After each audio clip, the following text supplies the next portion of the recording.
year. Yeah, that's a very good point. Very good point. So we'll have to wait and see. We're going to talk with Frank Alexander, Panthers defensive end, in just a second. But first, here's this. 3 and out. Joining us now in Football Today is Panthers defensive end Frank Alexander. Follow him on Twitter at FrankAlex90. He and some other of his colleagues and friends are hosting a charity basketball game in the Norman, Oklahoma area this coming Friday. We'll have some details on that, and we'll talk about that in a second. But Frank, we talked earlier in this episode of the show about guys that are dealing with off-the-field issues. We talked about Johnny Manziel and Greg Hardy. You've had some off-the-field issues. You were suspended for most of the season last year for violating the league's substance abuse policy. Tell me what you learned about yourself during your trials and tribulations in 2014. I just learned, man, that you think you're tough. You got to be this tough person, and you need a support system, and I couldn't do it alone, man. I had to get back in church and find myself and find the answers through God, and when I got back in church and everything just started going good for me.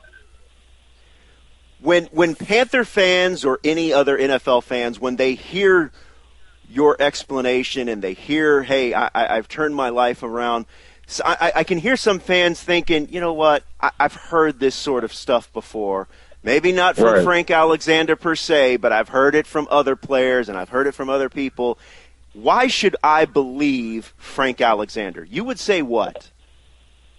I would say they should believe him because I believe in myself, so, I feel like, I want to gain their trust again, and I know I'm not going to make that same mistake over, because I didn't like that feeling. I didn't like where I was in 2014, and I want to do everything to keep progressing and not to go back and backtrack on anything. I just want to keep moving forward.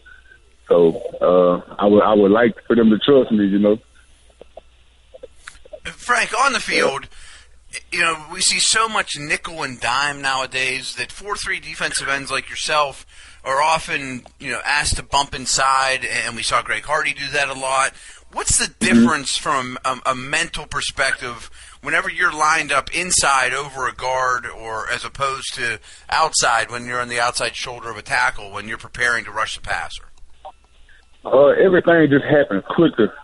So for you is if you're in, 3, or you playing the nose, you just got to make your move quick because, you're right there on the guy, so it just happens faster and it's, space is a little bit tighter, to do what you got to do. But it's really, all in all, no difference, man. If you think about it, if you got the tight end and the tackle, it's just like being in the 3 positions, so you got somebody on the inside of you and the outside of you, So it's really just a mentality, man. You just got to win. And that's the mentality you got to go out there with and just go get it done. The last thing I wanted to ask you is, everyone kind of looks at Luke Kuechly, and I think he might be the best linebacker in football. I mean, he's really adjusted well to this game. But the guy that they don't talk about enough, in my opinion, is who lines up next to him, Thomas Davis. And I was with the Browns the year he came out, and we loved this guy. I mean, as a hammer, strong safety, and he's turned himself into a linebacker. He's had multiple knee injuries. Can you tell me what he brings to the defense? Man, he just brings the passion and that hunger that, like, he just got so much fire behind him, man. Just, his mentality, we feed off of that, and so you see a guy like TD who would have been through 3 ACL surgeries, and he's still coming back playing, and he's out there every day working with us, man. That just make me want to just match his intensity, So it's great to have a guy on the team like Thomas Davis, I look up to him, he took me under his wing when I was a rookie, and, try to, teach me to stay on that right path.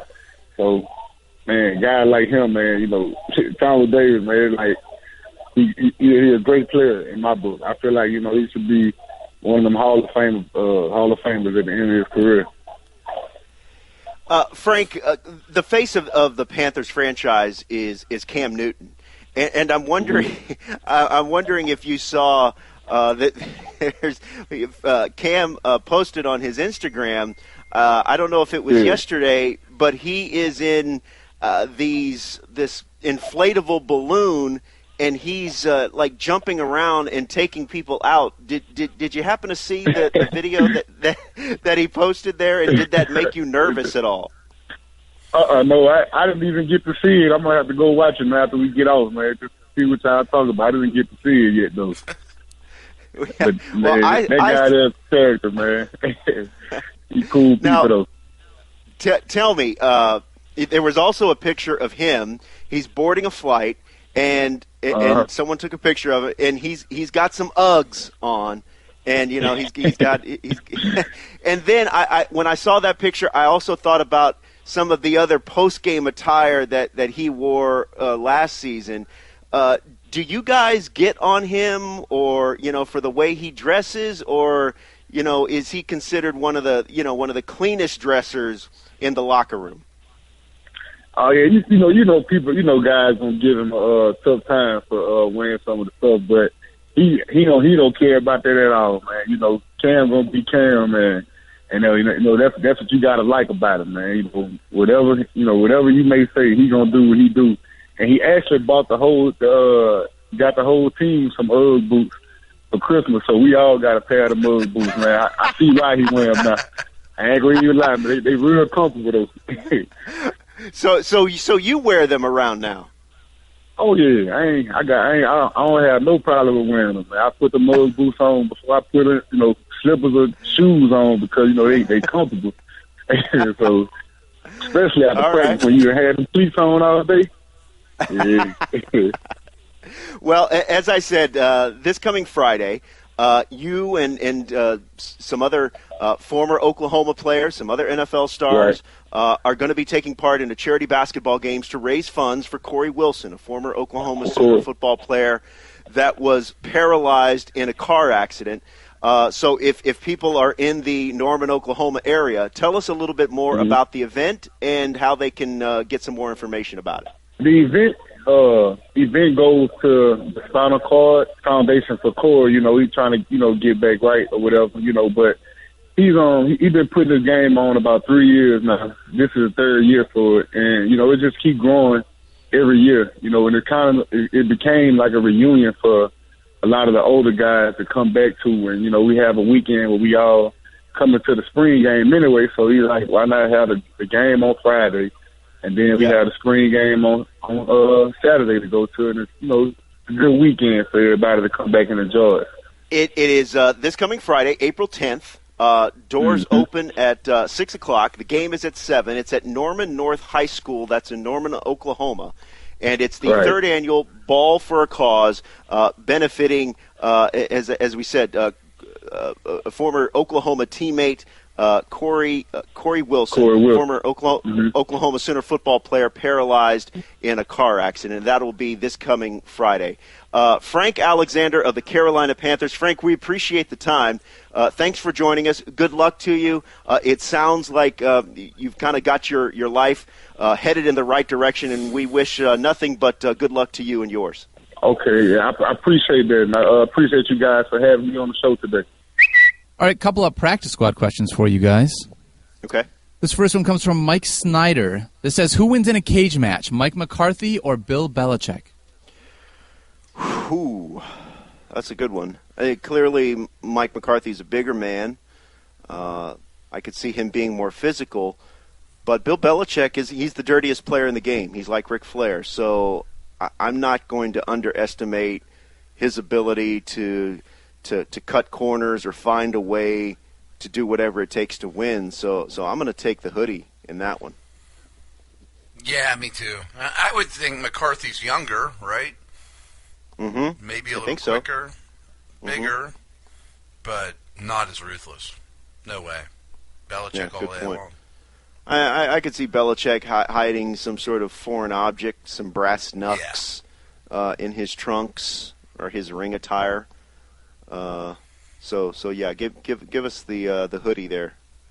Okay. Do you think they both would wear like a Randy Orton style tighty Speedo type. No. Okay, Matt. Now that's the second time that you have done that on this episode. Could you imagine? No, you know what it is? Both of those guys are probably wearing singlets. Yep. You know, with the kind of the amateur style. And right now, I'm covers as much as possible. I'm picturing Matt coming out as the girl in between, holding up the sign for the rounds in his Hooters outfit. You know, right? Yeah. You would sell a lot of tickets for that. Yeah, you would. Pay-per-view only. Well, there we go. All right, Good this question. comes Maybe from one of them wears a mask, a scary mask, or maybe they take like the Kamala approach and paint moons and stars on their bodies. Oh, that's a good way of kind of covering it up. Just paint yourself. Yeah. Yeah. Okay. This one comes from a sad, beastly dude. Is Josh Freeman signing with the Dolphins the answer to ending the Patriots' hold on the AFC East? Yes. Clearly. Yes, it is. Of course it is. That's all you need. Did that surprise you at all? That signing? I didn't look at the numbers or anything. I'm sure they're minimal. I would say he probably has a 40% chance of being on the active roster when the season starts. I think it's worth a risk at this point. I mean, he can still sling it. Yeah. You know, they have a guy they like. They have Matt Moore behind him, who's a pretty good backup. I mean, best case scenario, he's impressive in camp, and he's your number 3. Blech. Yeah, he said that he had been working out with Kurt Warner, and that's kind of a person or a player that he aspires to be. Was out of football, but the difference there was, you know, Kurt Warner, he was out of football before he got his shot in the NFL. Freeman, you know, he was in the NFL and then was basically cast aside. So a little bit different there, but hey, if he's able to have a career resurgence or renaissance like Kurt Warner, I mean, that's something. But, you know, just as a prospect, Matt, what was he like coming out? What did you think of him coming out of college? And then he seemed to have things going for him, you know, in Tampa before it just sort of went south. Yeah, I mean, I thought he was very intriguing coming out of school. Big, you know, big body, big arm, more of a Roethlisberger type. I mean, he could move around, but he wasn't a super athlete, but big and physical in the pocket. And his career wasn't a total flop. You know, let's say he never does anything again, but it wasn't a Manziel or Jamarcus Russell situation. I mean, he had some success. I mean, I remember, though, was it last year or 2 years ago? Had to have been 2 years ago. When we watched them in Minnesota on that Monday night game, that was like the weirdest turn of events ever. You know, they traded for him like that's just not 3 days good. ago, and then they threw him in on Monday night, and it was like me or you being out there. Yeah, which wasn't fair to him, but it's hard to get that out of your mind. Yeah, that was tough to watch. I remember that Monday night game, Vikings and Giants, not a good look. So, is that it for the practice squad there? Yeah, that's it. We're actually running a little lean on practice squad questions, so we would love to get some more if you guys have a chance. That's way too nice of you. That's just pathetic by the tackling dummies. It's a little lean. I mean, you're being way too kind there. Well, yeah. Sad, well, you know, man. It's a holiday weekend, and I know that, and some of our listeners, I found out here recently, well, not recently, but a couple years ago, that, you know, some of our listeners, they just don't listen during the off season, which is a shame because we've had some great guests and some really good shows. So hey, if you have some if you're friends with some other practice squad members out there, you need to tell them to continue listening even through the off season. All right, we're going to be back with you on Thursday. Keep those practice squad questions coming. I'll see you on SportsCenter Tuesday, midnight Eastern on ESPN. M-Dub 3D. Big sports day today, though, dude. And we didn't even mention. I mean, we got the finals tonight in hoops, and we got Major League Baseball starting today. I mean, there's a lot going on outside the NFL in the sports world on this Monday. Now, morning. I'm glad you mentioned that. Are you do you consider yourself a baseball fan? Well, you have to. This is very much dependent on where I live. You know, I grew up very, very much a Pirates fan. I was born in 1973. Clemente, Stargell, We Are Family. You know, I mean, the Pirates were a big deal around here. They weren't quite the Steelers, but they were a big deal. Then there was a little bit of a lean stretch there when they didn't win any games for 20 years. And at that point, they were flat out dead to me. I mean, I just said this team does not want to win. They don't put any resources into it. They're only about money. I will not buy any Pirates gear. I will not be involved. But now, my son is 8. He plays baseball. He's into it. And the Pirates are very good, and they're very fun to root for. So I'm back. As of a couple of years ago, I'm back. I'm excited about opening day. So, they hurt me, though. I mean, I felt like a Bengals fan there for a long time. You see, I don't consider myself a baseball fan anymore. And maybe it's because it's the opposite of what you said. The team I root for, the Houston Astros, have been horrible. It seems like they're making some strides. So I don't. They're not fun to watch, and I can't any longer sit in front of a TV and watch, say, the Rockies and the Padres for random June. So it's not like the NFL where I could just, hey, the Bengals are playing the Chargers. Even Jags Raiders you're going to watch. Right. I'll watch that at any time. On a Thursday, yeah, I'll watch that. But some random Tuesday night game between the Diamondbacks and the Cubs, no. I just can't. The game's too slow. It takes too long. The season's too long. So, and it's a shame because I was a huge baseball fan as a kid. But I don't know what happened. Maybe it's just me. Maybe because the team I root for is so bad. But yeah, I wonder what other people think. I don't know. Yeah, I mean, going to a game's a blast, and the stadium here is awesome. And generally, during the season, I'll have the games on at night, like when everyone else is asleep in the house, and I'm doing work as I'm watching. I mean, I'm not glued to every pitch, but it's only Pirates. There's no way do I put any other game on.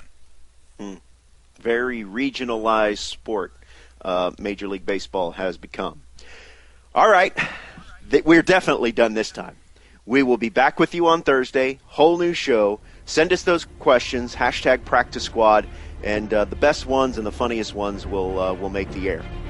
All right, everyone. See you in a couple days. Have a great couple days. Football Today.